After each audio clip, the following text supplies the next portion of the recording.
عمومی طور پہ جب ولی کا ذکر آئے تو اس کے ساتھ کرامت کا تصور ساتھ جڑا ہوا ہوتا ہے، لیکن یہ بات ذہن میں رکھیں کہ یہ ولی کو اللہ کی طرف سے دیا گیا اعزاز تو ہے، لیکن یہ ولی کی علامات سے نہیں ہے۔ یعنی ولی کے لیے جو شرطیں ہیں، جو نصاب ہے، وہ ایمان اور تقوی ہے۔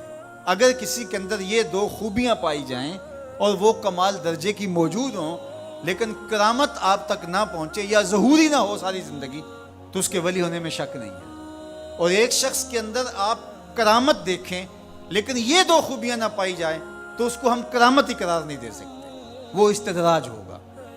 ہر وہ خرق عادت امر جو بغیر کسی شخص سے ظاہر ہو اور ہو خرق عادت، ما فوق الفطرت چیز ہو، تو اس کو قدرت الہیہ کہیں گے۔ اور اگر وہ نبی کے ہاتھوں سے اعلان نبوت سے پہلے صادر ہو جائے تو اسے ارہاس کہا جاتا ہے۔ اعلان نبوت کے بعد ظاہر ہو تو اسے معجزہ کہا جاتا ہے، اور وہی چیز کسی ولی کے ہاتھ سے ظاہر ہو تو اسے کرامت کہا جاتا ہے۔ اور اگر کسی عام بندہ مومن کے ہاتھوں سے ظہور پذیر ہو تو اسے معونت کہا جاتا ہے۔ اور اگر وہی کام کسی کافر سے یا کسی فاسق و فاجر کے ہاتھوں سے ظاہر ہو تو اسے استدراج کہا جاتا ہے، جس طرح دجال کے ہاتھوں سے قرب قیامت میں ہوگا کہ وہ مارے گا بھی اور زندہ بھی کرے گا۔ اب استدراج میں اور کرامت میں فرق کرنا یہ عام آدمی کے بس کا روگ ہی نہیں ہے، وہ کیسے کرے گا؟ تو اس کے لیے سادہ کلیہ یہ ہے کہ ایمان اور تقوی کی شرط کے ساتھ اس چیز کو کرامت کہا جائے گا، اور اگر یہ دونوں شرطیں نہیں پائی جا رہی تو وہ پھر استدراج ہوگا۔ تو اس لیے ولی کو پہچاننے کے لیے کرامت معیار ہی نہیں ہوا، کرامت نصاب ہی نہیں ہوا، ولی کو پہچاننے کے لیے ایمان اور تقوی ہوا۔ اگر کرامت کو معیار بنا لیں گے تو پھر استدراج والے کو بھی ولی ماننا پڑے گا۔ اور یہی وجہ ہے کہ بہت سارے لوگوں نے ایسے لوگوں کے اوپر جو کسی بڑے بزرگ کی گدی پہ بیٹھ گیا، یا وہ چار لوگوں نے اس کو مان لیا یا اس کے شعبے چل گئے اور شریعت کا واضح تارک ہے، اور لوگ اس کو اللہ کا ولی مان رہے ہوتے ہیں، اس لیے کہ ان کے ہاں معیار وہ نہیں ہے جو قرآن نے دی ہے۔ قرآن نے دی الذین آمنوا وکانوا یتقون، اور کرامت معیار نہیں ہے، وہ ایک ثمرہ ہے۔ اس ثمرے کو پہچانا جائے گا اس اصل نصاب کے بعد۔ اس کو صرف ایک مثال سے سمجھاتا ہوں۔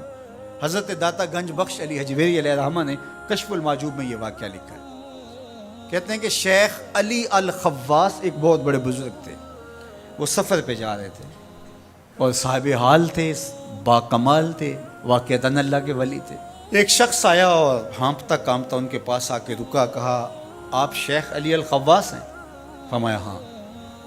تو کہا کہ میں لمبا سفر کر کے آیا ہوں اور آپ کی صحبت میں کچھ دن گزارنا چاہتا ہوں، تو آپ مجھے اپنی صحبت کے شرف سے محروم نہ رکھیے۔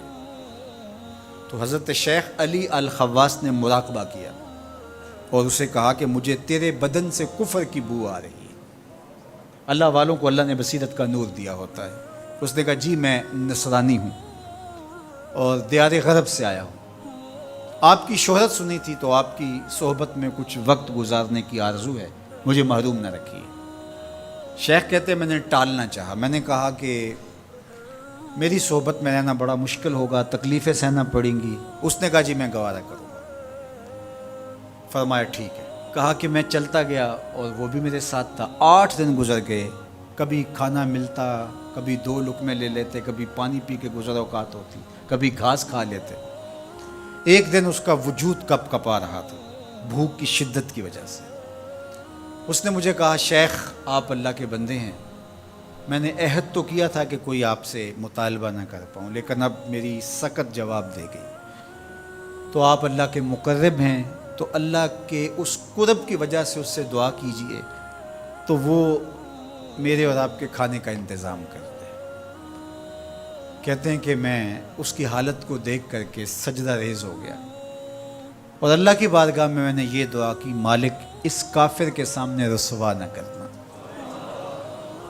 کہا جب میں نے سر اٹھایا تو آسمان سے ایک طبق اترا جس کے اوپر 2 پیالے شربت کے تھے اور 2 روٹیاں تھیں، تو میں نے ایک پیالہ اور ایک روٹی اس کو دے دی اور ایک خود لے لی اور پھر سفر شروع ہو گیا۔